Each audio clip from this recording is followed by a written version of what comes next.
Iran और Israel के बीच भयानक जंग शुरू हो गई है। क्या ईरान अब इजराइल को रुलाएगा खून के आंसू?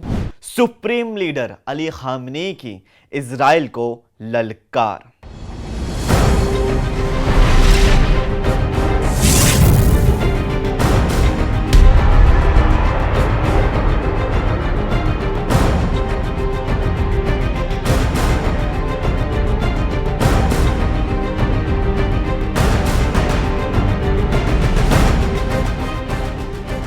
आदाब, नमस्कार, गुड इवनिंग। मैं मोहम्मद साकिब।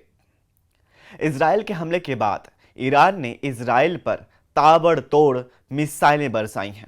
आसमान से इजराइल पर ईरान ने मिसाइलों की बारिश कर दी। नज़ारा ऐसा था कि जैसे आसमान से तारे टूटकर जमीन पर गिर रहे हों। ईरान ने इजराइल से अपना बदला ले लिया। वहीं इस बीच इस हमले में इजराइल के कई लोग मारे गए हैं और काफ़ी तादाद में लोग जख्मी भी हो गए हैं। वीडियो में साफ देखा जा सकता है कि कैसे ईरान ने इजराइल पर ताबड़तोड़ बम बरसाए। ईरान की मिसाइलों ने इजराइल के शहरों को निशाना बनाया है। ये सभी हमले बैलिस्टिक मिसाइलों से किए गए थे।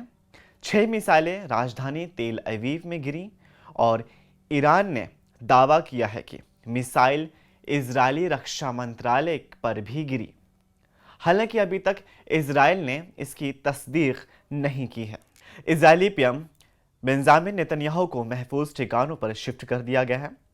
ईरानी मीडिया रिपोर्ट्स में इजराइल के मिनिस्ट्री ऑफ डिफेंस को भी निशाना बनाने का दावा किया गया है। ईरान ने मौजूदा स्थिति को देखते हुए अपने एयरबेस को बंद कर दिया है और देश भर में हंगामी हाल लागू कर दिया है। इजरायली डिफेंस फोर्स का दावा है कि उनके एयर डिफेंस सिस्टम ने ईरान के अधिकतर ड्रोन और मिसाइलों को बर्बाद कर दिया है। ईरान ने यूनाइटेड नेशन सिक्योरिटी काउंसिल की तुरंत बैठक बुलाने की मांग की है और इजरायली हमलों को खतरनाक फौज कार्रवाई भी करार दिया है। इससे पहले ईरान ने अप्रैल 2024 में ऑपरेशन ट्रू प्रॉमिस 1 के तहत इजराइल पर हमला किया था। यह हमला 1 अप्रैल 2024 को सीरिया में ईरानी कॉन्सुलेट पर हुए हमले के बाद में जवाबी हमला किया गया था। ईरानी रिवॉल्यूशनरी गार्ड्स ने इस ऑपरेशन में इजराइल पर सैकड़ों ड्रोन और मिसाइलें दागी थीं। आइए जानते हैं कि दोनों मुल्कों के बीच चल रही टकराव में अभी तक क्या क्या हुआ है। शनिवार सुबह इजराइल के 2 सबसे बड़े शहर यानी तेल अवीव और यरूशलेम में हवाई हमले के सायरन बजने लगे। दोनों शहरों के लोगों को सायरन बजते ही महफूज ठिकानों पर भेज दिया गया। इजरायली फौज ने कहा कि उसकी फजाई दिफाई निज़ाम ने ईरानी मिसाइलों को रोकने के लिए काम किया है। इजरायली फौज के मुताबिक ईरान की तरफ से दर्जनों मिसाइलें दागी गईं। इजरायली मीडिया के मुताबिक तेल अवीव में एक मिसाइल गिरी। जानकारी के मुताबिक एक औरत की मौत हो गई। वहीं ईरान के सुप्रीम लीडर अली खामनेई ने इजराइल पर जंग शुरू करने का इल्ज़ाम लगाया है। ईरान की न्यूज़ एजेंसी फौर के मुताबिक तेहरान ने शुक्रवार यानी जुमे की रात को 2 हवाई हमले के बाद शनिवार को हवाई हमलों की तीसरा फेज शुरू किया। एक आला ईरानी अधिकारी ने कहा कि इजराइल में कोई भी जगह सुरक्षित नहीं होगी और बदला लेना दर्दनाक होगा। वहीं इसी बीच ब्रिटेन ने फिक्र जताई है। विदेश सचिव डेविड लैमी ने कहा कि मिडिल ईस्ट में रात भर हुए हमलों से परेशान हूं। उन्होंने कहा कि हमें तनाव कम करना चाहिए और लोगों को ज़्यादा नुकसान से बचाना चाहिए। वहीं इजरायली डिफेंस फोर्स ने कहा कि तकनीकी खराबी की वजह से ईरान की तरफ से दागी गई बैलिस्टिक मिसाइल की चेतावनी नहीं मिल पाई थी।